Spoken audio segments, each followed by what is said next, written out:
retrouve Monseigneur Jean-Marie Benoît Bala. La question taraude les esprits, la question est sur toutes les lèvres. Alors que les recherches suspendues hier se poursuivent ce matin, nous font savoir donc nos reporters ou alors nos envoyés spéciaux de ce côté qui sont à pied d'œuvre véritablement depuis hier pour vous permettre d'avoir les dernières informations sur Equinox Télévision. Et cette actualité justement a retenu l'attention de la presse écrite. Presque tous les tabloïds en parlent ce matin. Mais qu'est-ce qui est dit précisément dans les journaux? Nous allons tout de suite prendre la revue de presse et c'est avec le concours de Flavien Dongo. Flavien, bonjour. Bonjour Gladys, bonjour à tous les téléspectateurs ce matin. C'est une disparition mystérieuse qui inquiète et qui intrigue aussi à la fois. Oui, c'est ce que la presse dit en tout cas. Ceux qui vont aller dans les kiosques ce matin pourront savoir ce que la presse, ou alors comment est-ce que la presse a traité de cette question. Et ce qui reste d'actualité, c'est que le Monseigneur reste jusqu'ici introuvable. Oui. Donc malgré les recherches qui sont effectuées depuis hier. Voilà. En tout cas, on va prendre donc l'actualité dans la presse pour savoir justement qu'est-ce qui est dit concernant cette actualité et d'autres actualités également que vous découvrirez en faisant un tour dans les différents kiosques. Très bien, nous commençons par la nouvelle expression ce matin qui parle de l'Église catholique, l'évêque de Bafia introuvable, c'est le grand titre du journal. Parti de l'évêché mardi vers 23h, son véhicule a été retrouvé donc sur le pont de Bebda avec une mystérieuse mention sur une feuille en milieu de ses pièces personnelles. Je suis dans l'eau et dans quelle eau se trouve-t-il véritablement? C'est la question, mais la presse a traité à sa manière cette autre information et on le sait, donc Monseigneur Jean-Marie Benoît Bala est donc jusqu'ici introuvable. On le sait dans la partie du journal, son véhicule donc retrouvé de marque Prado de couleur blanche qui a été retrouvé vers 13h par les autorités administratives sur le pont au-dessus du fleuve Sandaga à Ebebda. Dans le véhicule, il y avait donc une serviette blanche, des documents personnels également dans le cadre et bien entendu dans la carte nationale d'identité de Monseigneur Jean-Marie Benoît.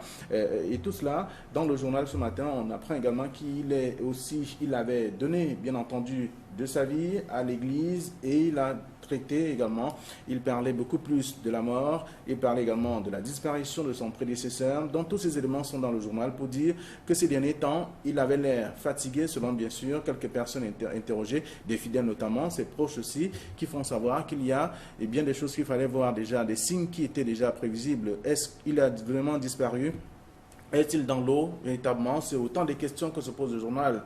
Mais à propos donc du projet pastoral diocésain, donc Monseigneur Jean-Marie Benoît Bala soulignait que le projet pastoral insiste donc effectivement sur la foi en tant que responsabilité. Donc dans ce sens, beaucoup de paroisses du diocèse se font donc de très belles choses, de très belles expériences, et ce sont des expériences qu'il a donc souhaité qu'elles soient vécues par beaucoup de personnes, c'est-à-dire aimer Dieu, aimer son prochain, comme la parole le dit d'ailleurs, et c'est ce qui est également vécu dans le journal ce matin. Donc avec notamment des phrases comme celle-là, on peut comprendre qu'il y a bien des choses qui se seraient déroulées bien avant et qu'il avait déjà une impression, il avait une idée de ce qu'il devait être fait. Donc aujourd'hui, il a disparu simplement, est-il dans les eaux? C'est autant de questions, mais dans le journal, il y a le prophète Jumbam et Nougou, qui, Maurice Stufo Sa, qui revient donc sur les circonstances de la disparition de Jean-Marie Benoît Bala, survenu hier autour de 13h dans une interview accordée donc au poste national à 17h, l'administrateur civil principal qui recommande d'ailleurs le calme, invite les populations à se mettre justement en prière.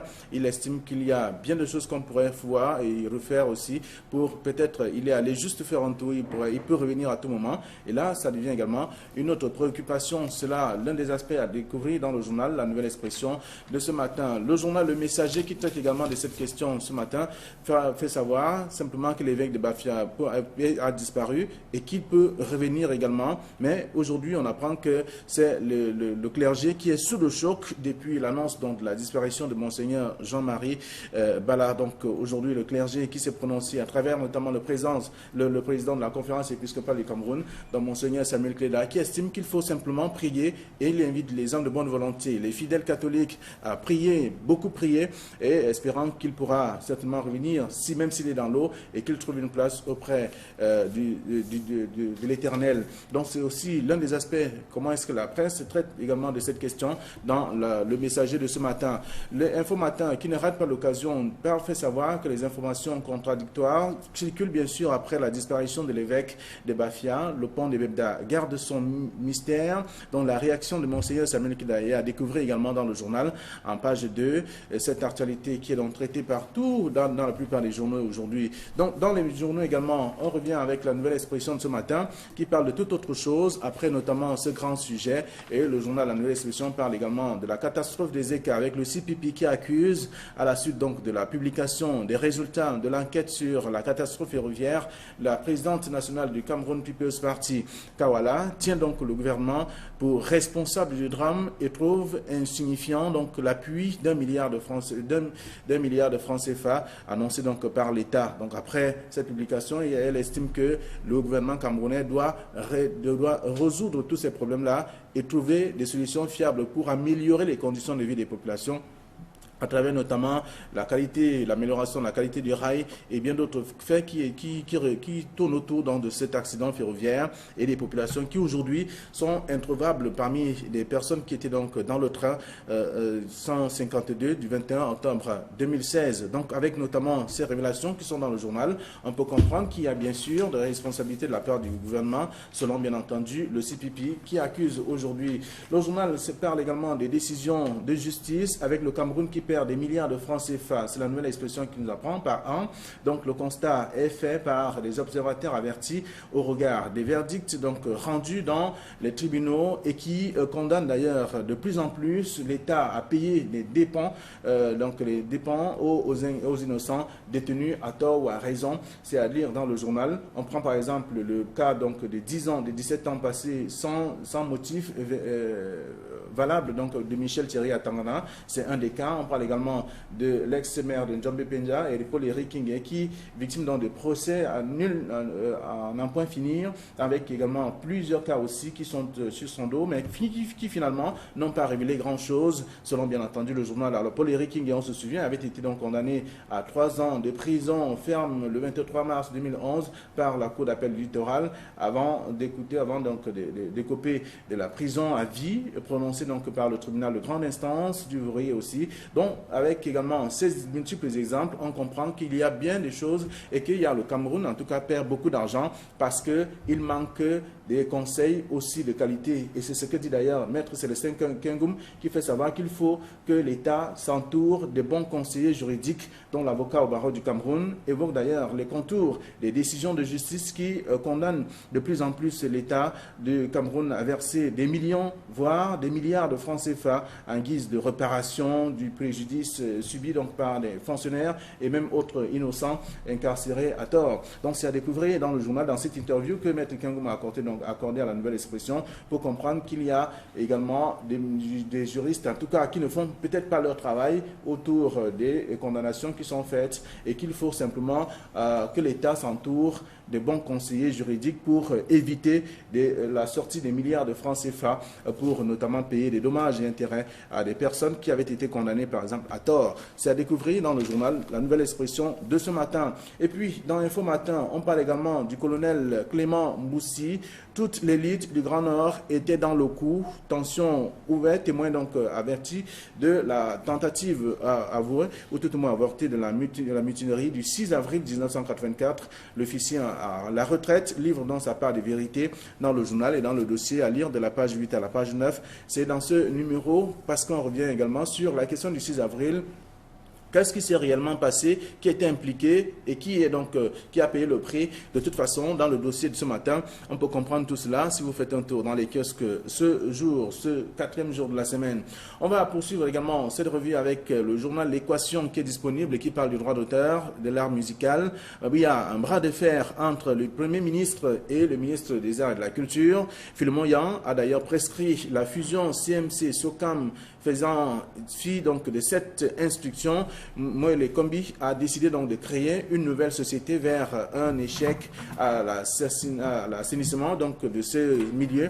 Aujourd'hui, en page 5 du journal Équation, on peut comprendre qu'il y a des choses cachées sous cape, en fait, qu'il faut découvrir également à partir notamment de ce qui a été fait, même si aujourd'hui on voit le ministre de la Culture qui se bat, il fait le tour de toutes les régions pour rassembler, pour parler de culture, et avec notamment le milieu des artistes qui fait véritablement problème. On a vu la création de plusieurs sociétés, mais aujourd'hui, il a estimé qu'il faut balayer du revers de la main tout ce qui a déjà été fait et mettre en place une nouvelle société. Mais est-ce qu'il y a désormais des éléments possibles et avec des personnes aussi qualifiées et adéquates, des personnes qui vont désormais gérer cette structure? On le constate d'ailleurs dans le journal ce matin, le journal L'Équation, disponible, qui s'intéresse également à l'enseignement secondaire pour nous apprendre qu'il y a le personnel de ce département ministériel qui a désormais une mutuelle, et là-bas, on n'aura plus de véritables problèmes. Même si on n'a pas de sous et qu'on est en difficulté, on peut trouver la solution à partir de cette mutuelle-là. C'est également à découvrir dans le journal, disponible ce matin. Le messager, au-delà donc de parler de la disparition de l'évêque de Bafia,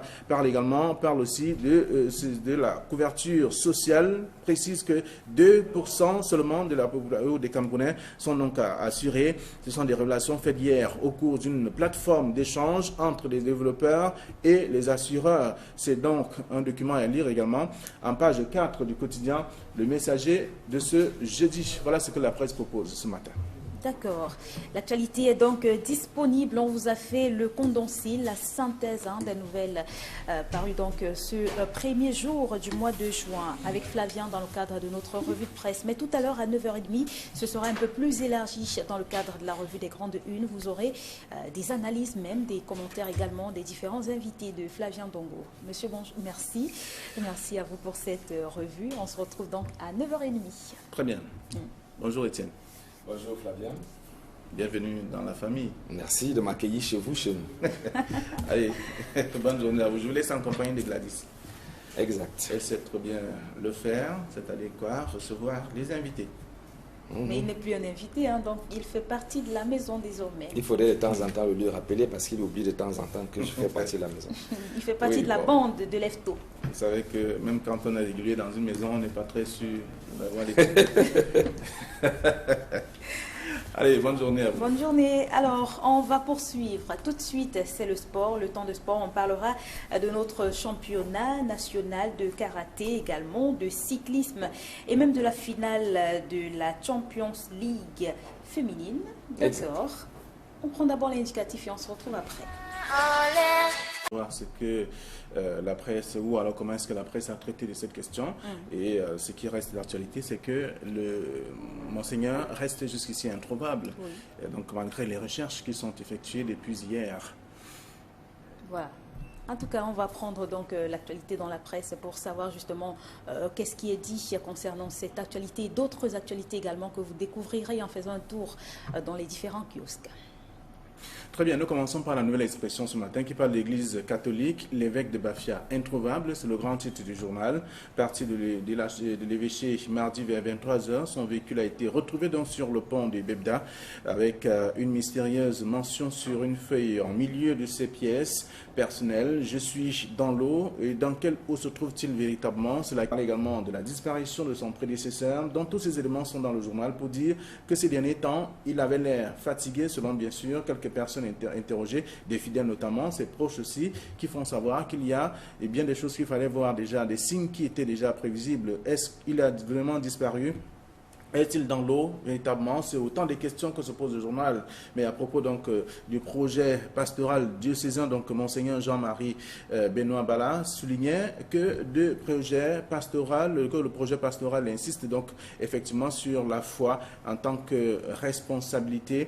Donc dans ce sens, beaucoup de paroisses du diocèse se font donc de très belles choses, de très belles expériences, et ce sont des expériences qu'il a donc souhaité qu'elles soient vécues par beaucoup de questions, mais la presse a traité à sa manière cette autre information, et on le sait, donc Monseigneur Jean-Marie Benoît Bala est donc jusqu'ici introuvable.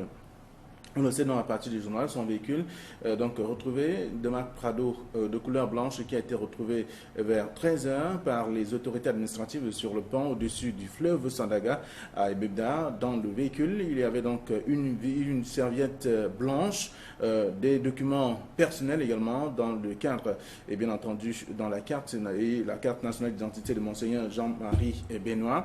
Et tout cela, dans le journal ce matin, on apprend également il avait donné, bien entendu, de sa vie à l'Église et il a traité également, il parlait beaucoup plus de la mort et Où se trouve Monseigneur Jean-Marie Benoît Bala? La question taraude les esprits, la question est sur toutes les lèvres.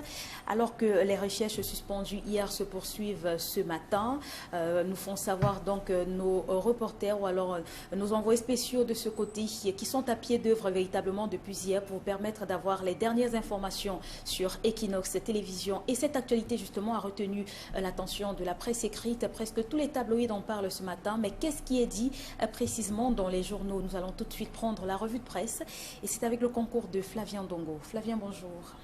Bonjour Gladys, bonjour à tous les téléspectateurs ce matin. C'est une disparition mystérieuse qui inquiète et qui intrigue aussi à la fois.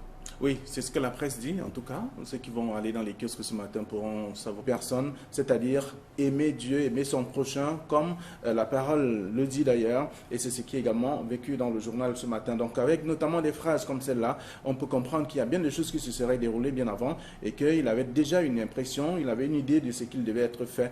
Donc aujourd'hui, il a disparu simplement, est-il dans les eaux? C'est autant de questions, mais dans le journal, il y a le prophète Jumbam et Nougou, qui, Maurice Stiofo Sa, qui revient donc sur les circonstances de la disparition de Jean-Marie Benoît Bala, survenu hier autour de 13 h dans une interview accordée donc au poste national à 17 h, l'administrateur civil principal qui recommande d'ailleurs le calme, invite les populations à se mettre justement en prière. Il estime qu'il y a bien de choses qu'on pourrait voir et refaire aussi pour peut-être